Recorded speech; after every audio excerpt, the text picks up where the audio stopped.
I was looking for the best advice to give us today because we have people, solopreneurs, we have people, small businesses, medium-sized businesses, different levels, different amounts of years in it, and but cracking the social media, and I think we've hit all the key points here.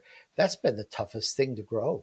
And not only that, advice changes, things change. As you mentioned, where it was popular to be on TikTok one time, it's a little different now. You can still be popular on TikTok, but you need to know different. You need to know how to approach it differently.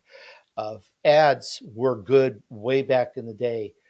They've changed and they continue to change. Things continue to change.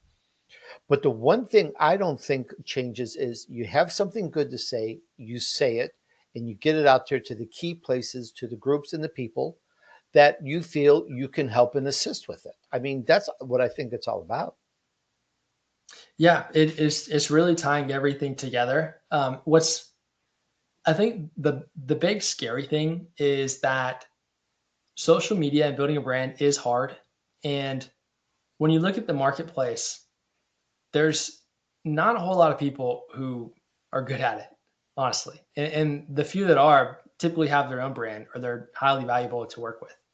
Versus if you look at other skill sets like sales, there's a lot of amazing salespeople. If you look at any like attorneys, doctors, all these different professions, there's a lot of people who are really great at it. And social media, there's a lot of people who call themselves social media experts or managers. But when it comes to actually engineering content that works and get views, most of them don't know how to do that. They know how to post content and they know how to talk about different platform features and they know how to make nice graphic designs and make things that look nice. But when it comes to making things that actually perform and drive leads and sales for your business, ties in marketing, uses psychology and fundamentals, split testing hooks, like building systems around it. There's not a lot of people who have really cracked the code. And I think that's the discouraging part because a lot of people have tried to do this themselves and they don't know what they're doing.